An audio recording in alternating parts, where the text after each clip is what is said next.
안녕하세요. 안녕하세요. 비자 인 코리아 자격닷컴 행사사무소의 장만희 행사입니다. 제가 이전에 올려드린 강의에서 대한행정사업의 출입국 기본 강의에 대해서 설명을 좀 드렸습니다. 9월 9일 월요일부터 9월 13일 금요일까지 오후 1시부터 6시 총 25시간을 강의를 하게 됩니다. 그래서 하루에 5시간씩 무리가 되지 않는 범위 내에서 5일에 걸쳐서 진행이 되고요. 행정사 분들께서는 30만 원의 수강료로 기본 강의를 들으실 수 있습니다. 아마 대한행정사회에서 아마 문자가 이미 갔을 거고요. 이번 기본 강의는 초급부터 기본적인 사항들까지 조금 처음에 시작하시는 행사님들에게 좀 도움이 될 그런 내용들도 포함을 했고, 일부 중급과 또는 상당히 난이도가 높은 부분들도 제가 조금 더 집중적으로 이론 강의를 하려고 생각을 합니다. 근데 이번 강의는 상당히 25시간 강의이기 때문에 또 좀 최대한 많이 다루겠고, 그리고 자세하게 설명을 드리려고 합니다. 그래서 이제 기초가 부족하신 행사님들 분들 또는 출입국을 하고 싶어 하시는데 무엇부터 시작을 해야 되는지 정말로 좀 어렵다고 생각하시는 행사님들에게 굉장히 좋은 강의가 될 거라고 생각합니다. 이번 강의는 온라인과 오프라인을 같이 병행해서 진행이 되고요.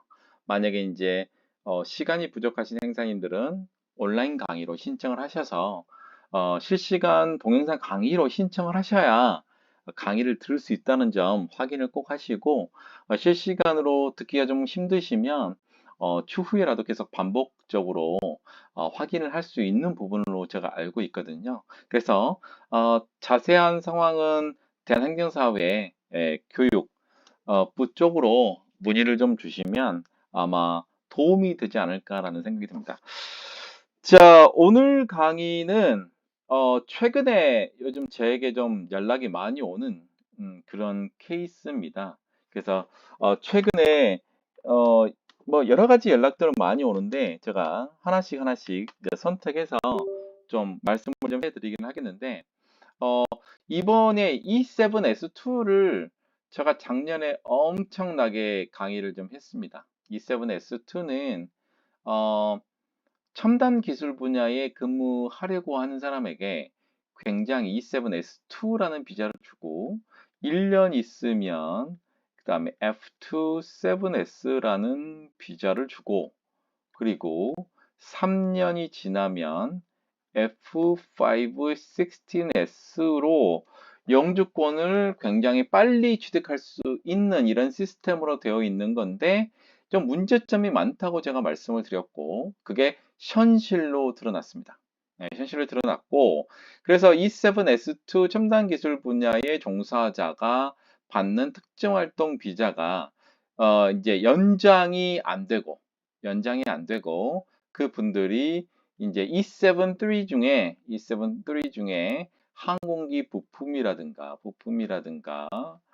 조립이라든가 그 다음에 가공 생산 이런 분들을 새로운 E7 3 비자로 만들어서 E7S2 비자 가지고 있는 사람들은 이 자체로는 비자에 연장이 안 되고 E7 3로 계속 연장이 되는 방향으로, 그래서 이번에 연장되시는 분이 전부 다 E7 3 비자로 받았다. 그래서 이전에 제가 얘기했던 그 부분들이 E7S2가 단순하게 조립하거나 아니면 생산 라인에서 생산하는 것들은 E7S2로 들어갈 수가 없다.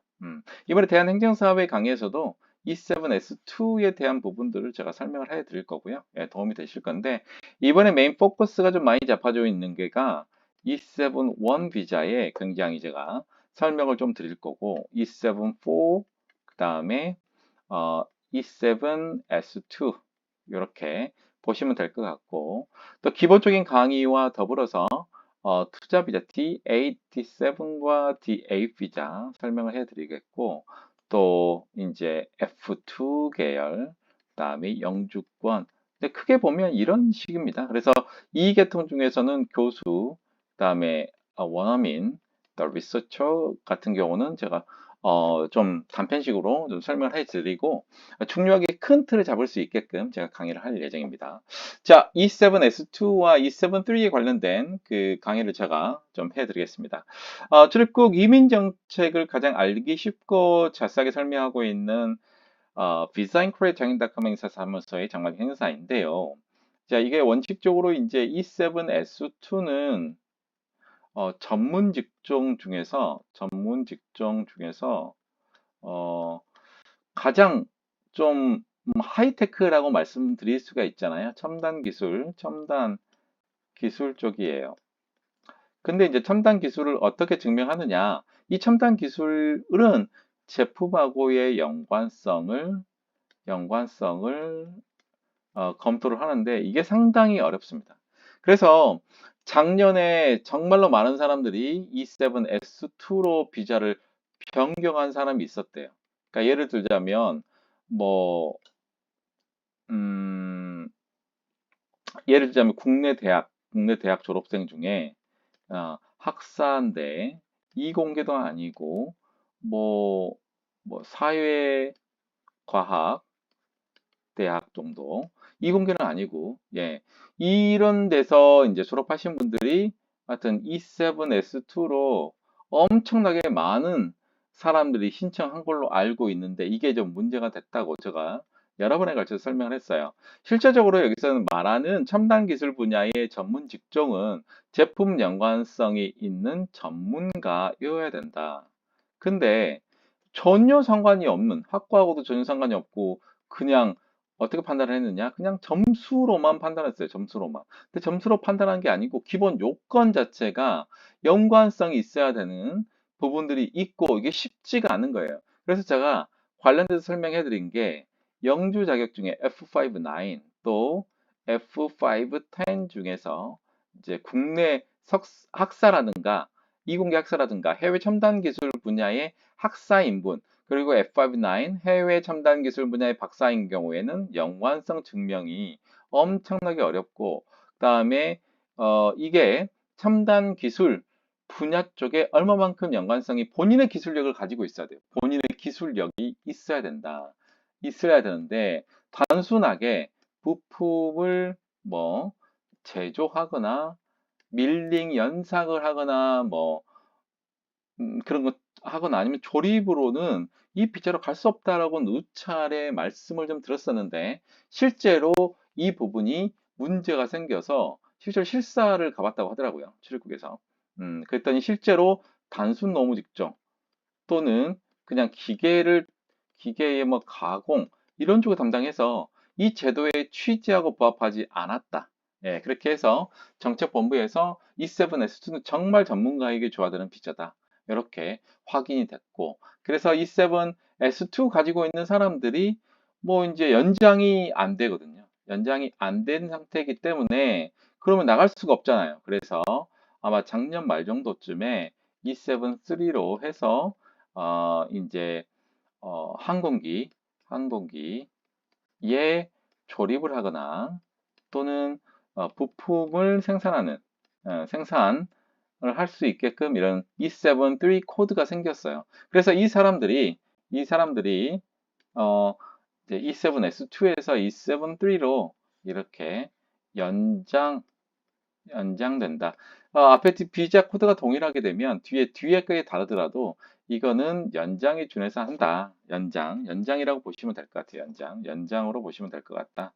그래서 요 부분들이 있었다. 자, 그렇다면 이전에 E7S2에서 1년을 근무하고 바로 동일한 회사에서 E7-3를 받은 경우에는 그러면은 어떻게 될 것이냐?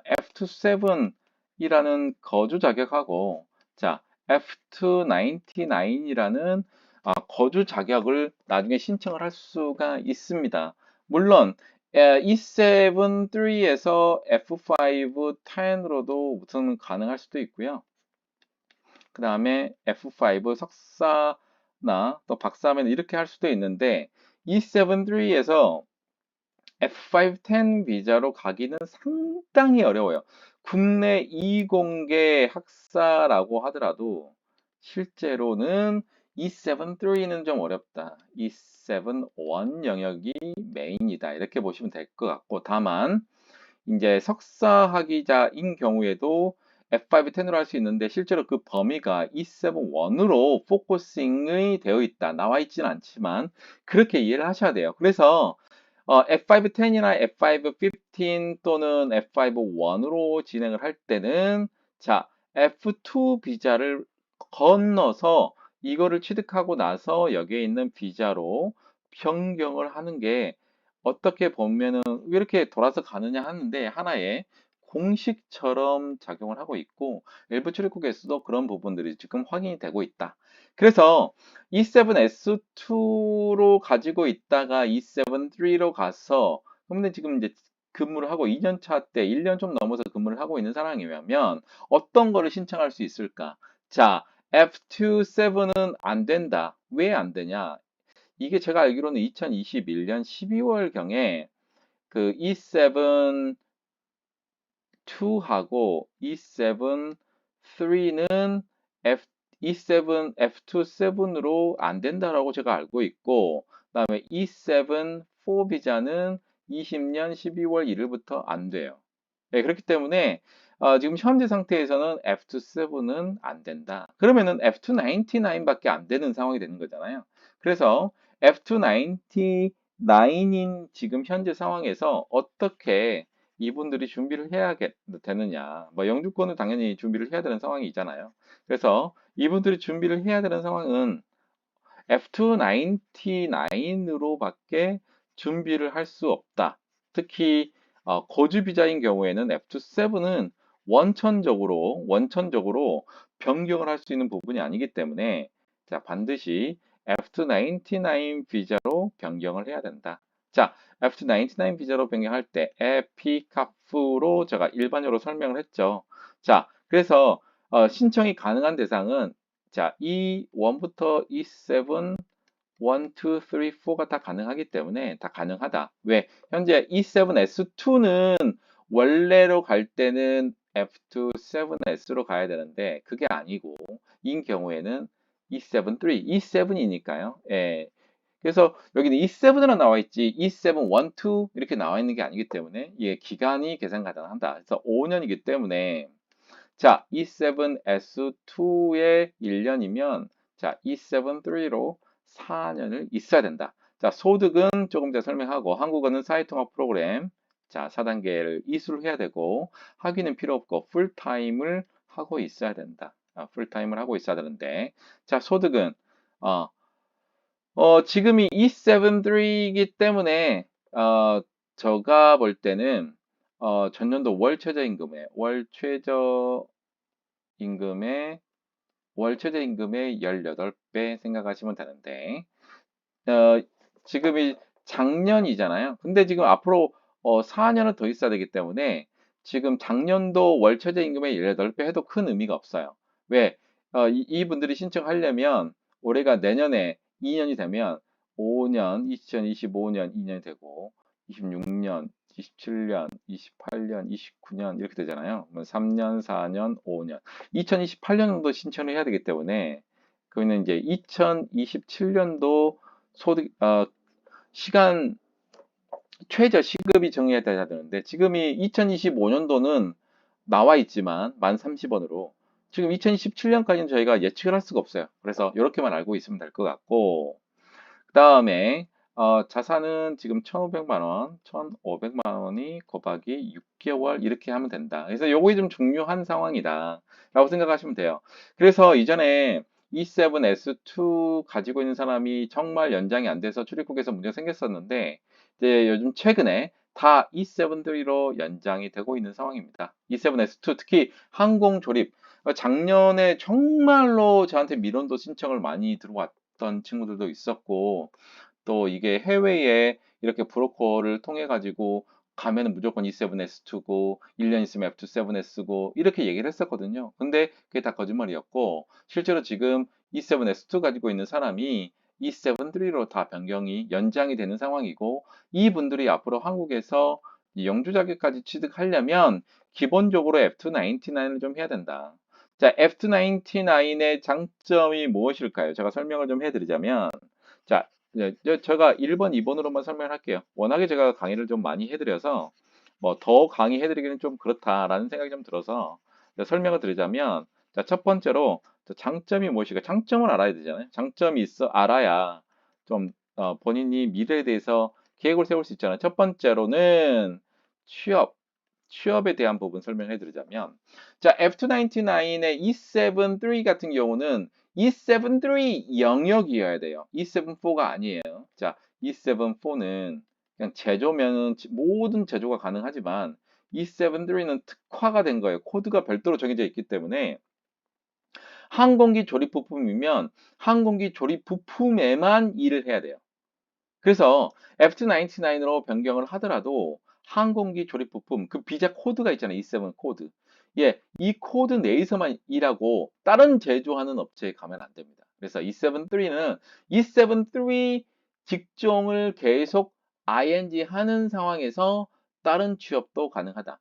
그게 컨디션이 들어가 있어요. 두 번째로는 또 E73의 항공기 조립 부품 생산 영역에 대해서 일을 풀타임으로 하는 경우에 한해서 제가 항상 말씀드립니다. 풀타임. 풀타임은 하루 8시간 기준으로 합니다. 풀타임을 하고 있는 조건으로 사업도 일정 부분 허가될 수 있다. 자, 배우자는 어떻게 될 것인가? 배우자는 이번에 다 바뀌었어요. 이전에는 F299의 배우자가 F112, 그러니까 한국에서 5년 있어야 되고 남편 원 비자를 가지고 있는 사람의 소득이 전년도 GNI 1.5배 돼야 되는데 그게 안 되면 F112였거든요. 그런데 현재 이 배우자에 관련돼서는 다 뭐로 바뀌었다? F318 비자라는 걸로 다 통일이 돼서 이제는 배우자가 E73에서 배우자가 F31으로 있지만 F318로 이제 연장이라는 개념으로 해야 되기 때문에 실제로 뭐 범죄 경력이라든가 F112는 범죄 경력 증명서 다 필요하거든요. 그게 필요가 없는 상황이 됐다. 그래서 F3 연장은 연장 요건 기준으로 하면 되겠다. 다만 요건이 충족하게 되면 추후에 F299 GNI 1.5배로 준비를 할 수 있다. 그렇게 되면 소득 합산이 가능하다. 이렇게 좀 말씀드려요. 그래서 오늘은 조금 어려운 케이스였을 거예요. 그래서 E7S2에 관련돼서는 이전에 제가 자료를 상당히 많이 올렸거든요. 그거 한번 확인해 보시면 될 것 같고 최근에 E7 3 비자로 이렇게 다 연장이 됐고 E7S2로는 연장이 안 된다. 자, 그래서 E73 가지고 있는 이전의 E7S2 근로자는 F299만 가능하고 F27은 안 된다. F27은 안 된다. 이렇게 보시면 될 것 같아요. 지금 구독자가 11,200명 정도 됩니다. 그래서 지금 8월이 다 끝나가고 있는 상황이라서 9월에 정말로 12,000명 될 수 있게끔 큰 좀 힘을 주시고 뭐 최근에 좀 많은 분들이 좀 구독을 하고 계십니다. 구독을 하시는 것만 보고 제가 굉장히 큰 힘을 얻거든요. 이 부분들 확인해 보시면 될 것 같고 자, 다시 한번 설명해 드리자면 자, 대한행정사업회의에서 출입국 강의, 기본 강의를 합니다. 기본이라고 되어 있지만 기초 강의로 해서 아주 탄탄하게 행인사님들이 이제 출입국 시작을 할 때 도움이 될 수 있도록 강의를 해드리겠습니다. 총 25시간 강의고요. 9월 9일 월요일부터 9월 13일까지 하루에 5시간씩 5일에 걸쳐서 진행됩니다. 그래서 추석 전에 행정사님들 강의 들으시고 정말로 탄탄하게 출입국 준비하시면 될 것 같습니다. 자, 이상 visainkorea장인.com 행사사무소의 장관님 행사였습니다. 감사합니다.